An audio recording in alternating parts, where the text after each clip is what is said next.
Hi guys, I want to ask you something. Can you afford all the goods and services that you want to have? Can you buy all of them?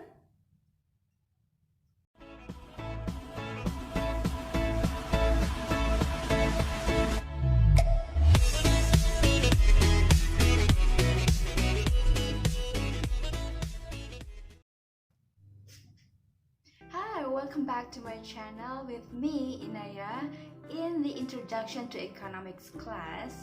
Well, I'm going outside because it's too boring inside, so let's do it here.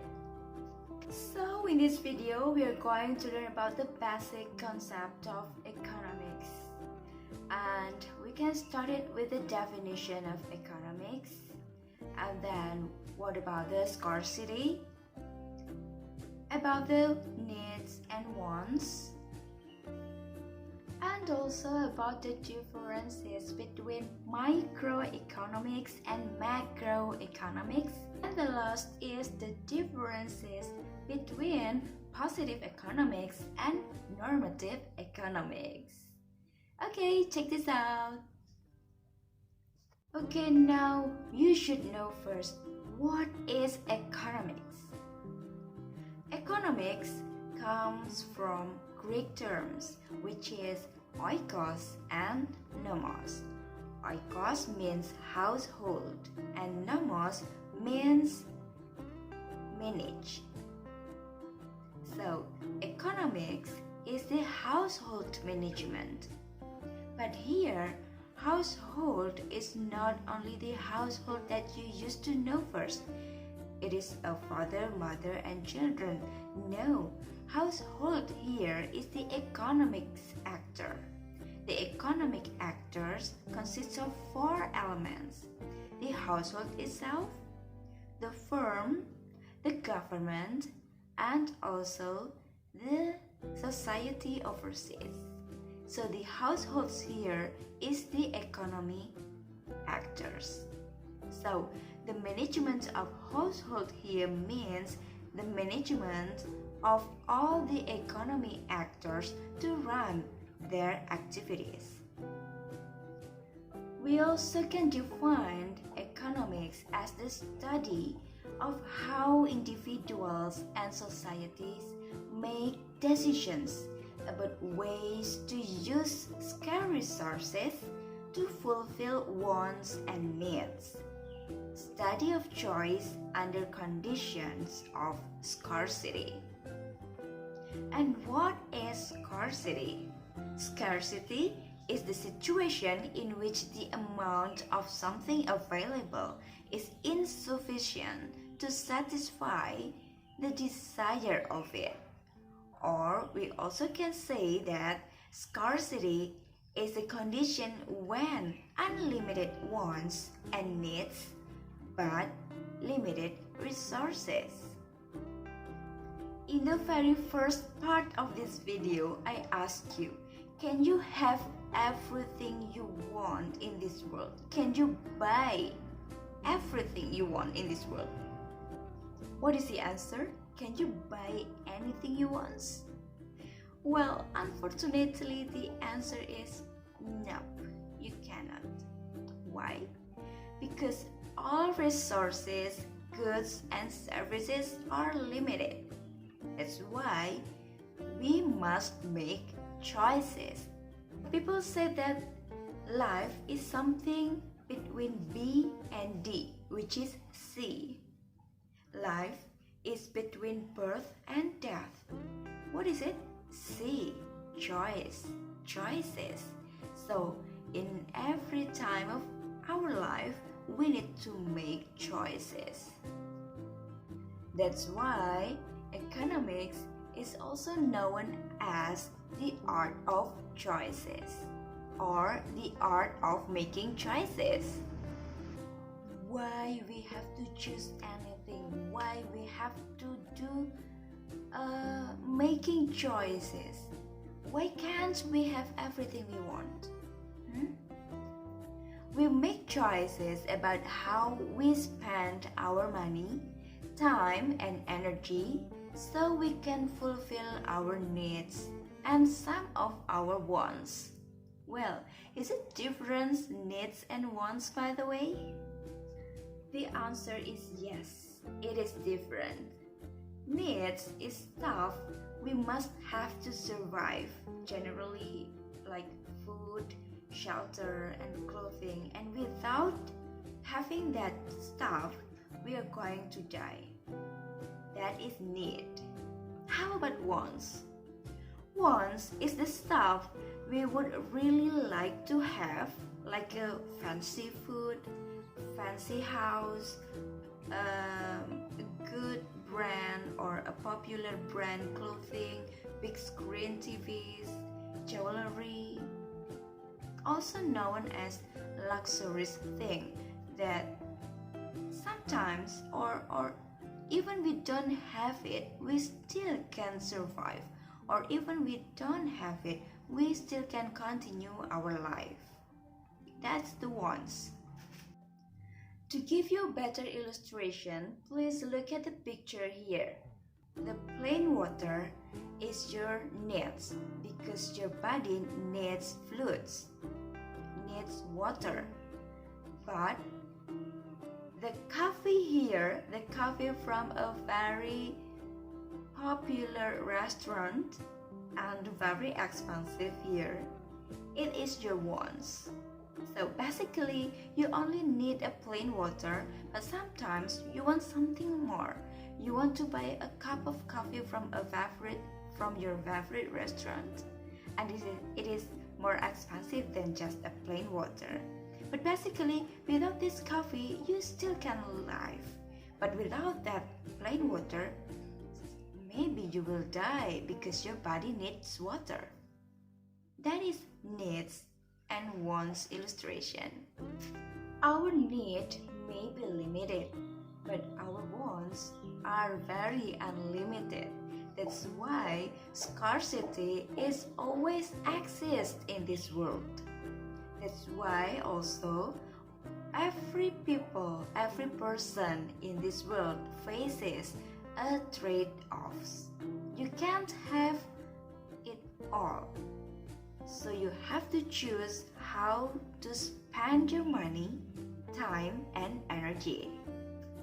These decisions involve picking one thing over all the other possibilities, and it is called a trade-off. I will give you an illustration about trade-off. So today, right now, you have two choices: watching this learning video or watching a Korean movie. If you choose to watch this learning video, it means your trade-off is you cannot watching the Korean movie. But if you choose to watch the Korean movie, then your trade-off is you cannot watch this learning video. Or maybe about buying a book. You have money and you have choices whether you want to buy a book or you want to go to the cinema. If you want to go to the cinema, you cannot buy this book because you use your money to buy the movie tickets. But if you want to have the book, you cannot go to the cinema with your friends because you use that money for buying the book. So every day we face this trade-off because we have chosen one thing over the other thing. When you have decided one choice over the other choices, the next best choices that you did not choose is called an opportunity cost. So we can say that opportunity cost is the value of the next best choices, which is you did not choose it. And even the name is cost, the opportunity cost is not limited to the money. It also can be energy or maybe your time. When you choose to do one thing, its value is measured by the value of the next best choice. This can be time, energy, or even money. So opportunity cost is not only about the money. If we talk about the scarcity and economics problem, the problem for society is a scarcity of resources.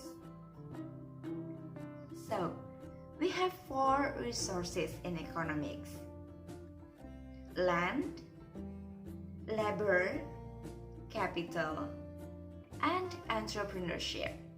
And the problem of society is a scarcity of these resources. Scarcity of labor, time human beings spend producing goods and services, or scarcity of capital, something produced that is long-lasting and used to make other things that we value. Also, scarcity of land, physical space on which production occurs and the natural resources that come with it. And also the scarcity of entrepreneurship, ability and willingness to combine the other resources into a productive enterprise. So the scarcity of resources is the source of all of the problems studied in economics. Households allocate limited income among goods and services. Business firms have to choose of what to produce and how much are limited by cost of production. Government agencies work with a limited budget and must carefully choose which goal to pursue. Economists study these decisions to explain how our economic system works, forecast the future of our economy, and suggest ways to make the future even better. When you were in senior high school or when you were in a vocational high school, I'm pretty sure that you have heard about the basic problem of economics. It is divided into the classic problem and also the modern problem. The classic problem of economics is production, distribution, and consumption. And the modern problem of economics is what, how, or whom. What's to produce and how much, how many. How to produce it. What technology that we should have to produce that goods and services, and for whom is our consumer target, to whom we will sell these products or services. And to solve this problem of economics, the study of economics is divided into microeconomics and macroeconomics. In microeconomics, we study about the behavior of individual households, firms, and government, choices they make, and interaction in specific markets. And it focuses on individual part of an economic rather than the whole. When we study about microeconomics, we use one and only one point of view, whether it is from the consumer or households, producer or firms, or even the government, or even the society overseas. It is different from macroeconomics. In macroeconomics, we study the economy as a whole, so we cannot see a problem from only one point of view. We have to analyze it from many point of views, and it focuses on big pictures and ignores the fine details. And next, you also have to be able to distinguish between positive economics and normative economics. The positive economics study of how economy works. Statements about how the economy works are positive statements, whether they are true or not.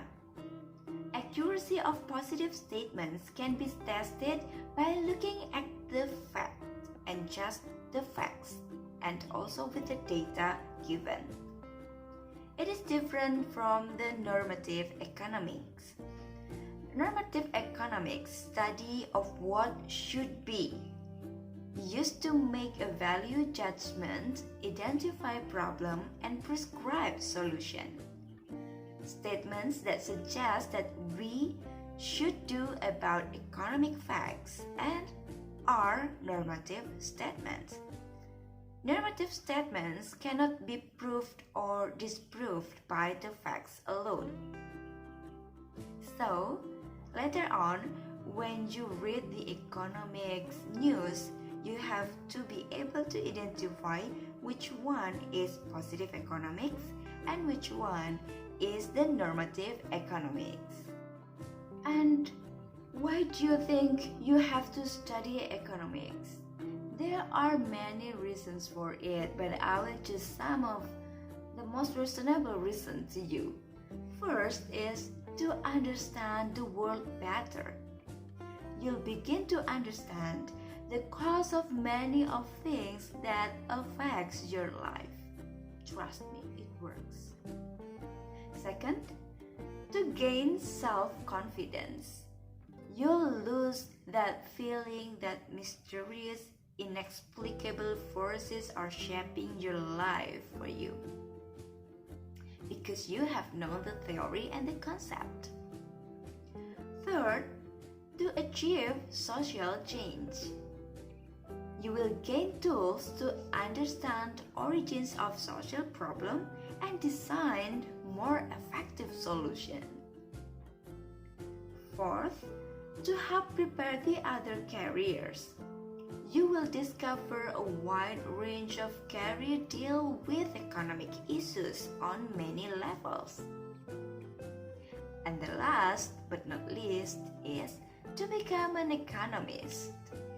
You will begin to develop a body of knowledge that could lead you to become an economist in the future. While I know these materials is far from comprehensive enough to describe about the basic concept of economics, that's why I want you to discuss to the comment below. You can ask anything you want to know in the comment below, and don't forget to like and also share this video if you think it is useful enough for you and your friends maybe. And also don't forget to subscribe this channel, because I will always upload the materials in this channel, and in order to access it faster than your friends, you can already access it whenever I finish to upload this video, instead of waiting my video to be shared in the group. Well, I think that's all for today. Thank you for watching. Stay safe, stay healthy, and bye bye. See you.